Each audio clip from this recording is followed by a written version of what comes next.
Saudações, pessoal, sejam bem-vindos em mais um programa aqui do canal TV Fazenda. Hoje eu trouxe para vocês conhecimento sobre o milho, né? O milho é um aí dos grãos mais produzidos no Brasil, né? O segundo maior produto produzido no Brasil.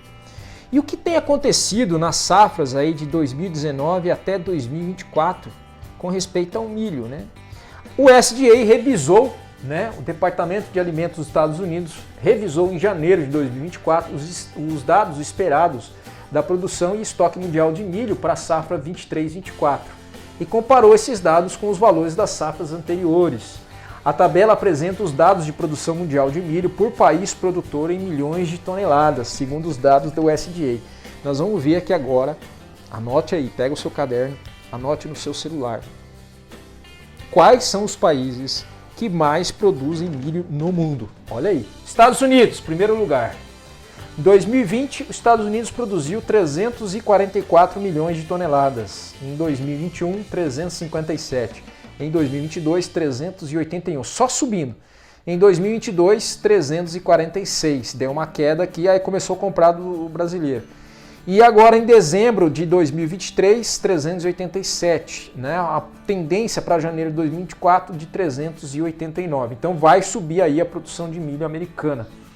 China, se sobe a produção de milho americana, o que acontece com o milho no Brasil com respeito ao mercado americano? O americano compra menos milho do Brasil. A tendência é sobrar milho no Brasil e aí sobra milho, diminui ainda mais o preço. Isso em relação aos Estados Unidos que compra milho do Brasil, né? Tem outros países. Quais são os países? Eu tenho China. A China produz em torno de 260, 260, 270, 270. Não tem para onde crescer, então é mesmo constante.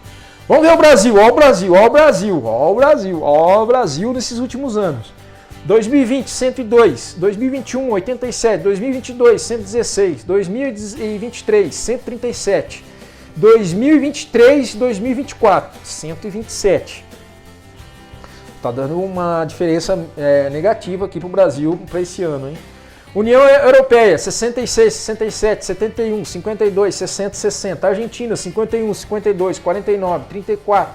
Ó, tudo aqui que caiu foi por causa de clima, tá? A Argentina teve muita água na época, muita chuva, né?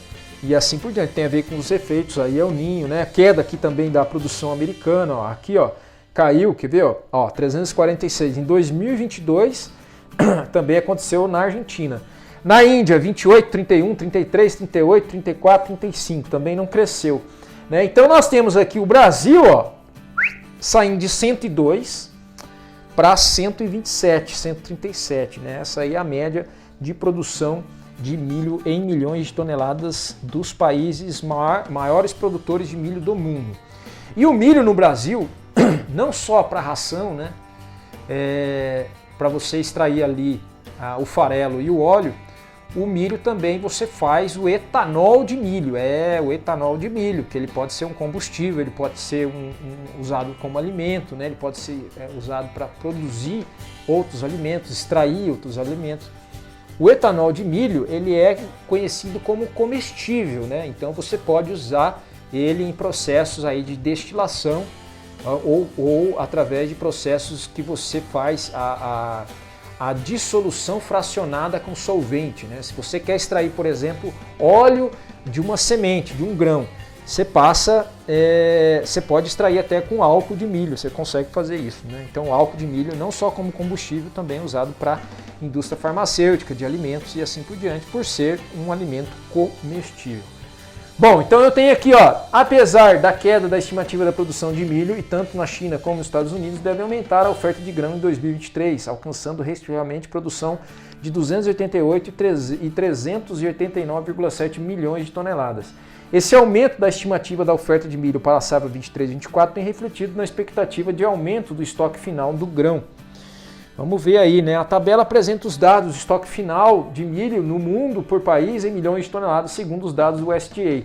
Então a gente tem aqui os estoques, pessoal. Os estoques têm a ver com a produção e tem a ver com o preço. Então o que acontece? O Brasil tem aumentado o estoque, olha só. O Brasil em milho, lá em 2020, 7,3, 7,8, 11, 7,2, 7,4. Normalmente aumenta o estoque quando o preço do milho tende a subir, né?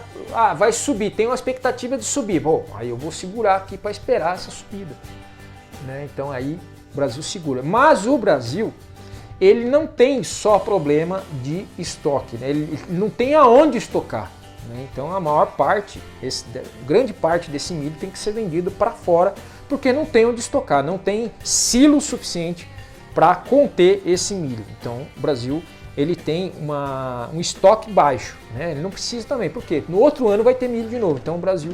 Agora, se você pega, por exemplo, um país como a China, né?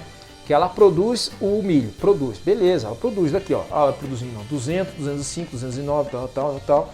Só que o que ela consome é muito mais do que o que ela produz, do que ela estoca. Então, o que acontece com o estoque da China? Ó, de 200 está indo para 211 em 2024, ou seja, a China está estocando mais. Por quê? Porque pode dar um apagão, pode ter um coronga de novo, né? E aí dá uma travada nas exportações, esse milho não vai chegar lá na China, a China tendo reserva.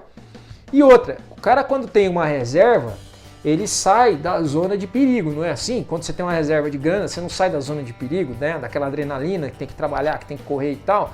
Então é a mesma coisa, se você tem um estoque melhor, você dita as regras na questão de quanto que você quer pagar. E isso tem a ver também com estoques, né? Mas aí tem que aumentar a estrutura do país para poder estocar, né? Então a gente tem aqui, ó, os maiores estoques, eu vou ter os Estados Unidos, China, Brasil, União Europeia com 5, chegando em 7, a Ucrânia de 1,5 para 6,8. Olha aí o quanto que a Ucrânia cresceu a quantidade de estoque nos últimos anos, né?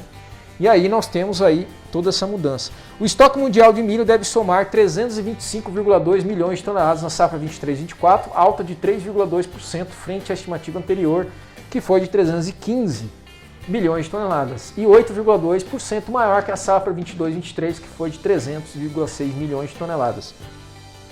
Os dados que projetam aumento do estoque mundial ajudaram a pressionar para baixo o valor dos contratos futuros do milho. Lógico, né? É o que a gente falou, quando você tem reserva e quando você tem uma super safra no país, normalmente aquele país que compraria aquele milho, aquela soja, né, que está faltando ali para eles do Brasil, não vai comprar porque ele teve uma super safra, melhorou a safra e ele tem um estoque melhor, então ele não vai comprar milho e nem soja brasileira. E aí o que vai acontecer? Quando você não tem o comprador, o que acontece? Quando você não tem um comprador, você tem o produto, mas não tem um comprador, o que acontece com você? Você vai ter o produto, todo mundo vai ter o produto. Quando todo mundo tem o produto, todo mundo quer vender. Todo mundo querendo vender, o que acontece com o preço? Cai o preço. E aí isso que a gente está vendo aí, em variações pequenas, estão falando de 8,2%, né? 3,2%, então são percentuais pequenos, mas que fazem uma grande diferença para o produtor, né? Para quem estoca a soja, sabe a diferença de você vender uma soja a 140 e você vender uma soja a 120 reais. Você vai perder 20 reais por saca. Se você tiver um silo cheio de sacas com 1 milhão de bolsas, você perdeu 1 milhão vezes 20 reais. Então você perdeu 20 milhões, né? Tá bom? Então tá aí para vocês mais um negócio aí, né? Falando 20 milhões ou 2 milhões, faz a conta aí. Mas é um grande valor, né? A gente vai perder. Tá bom, pessoal? Que Deus te abençoe. Boa semana, tá? E a gente continua aqui no canal TV Fazenda. Valeu, tchau, tchau.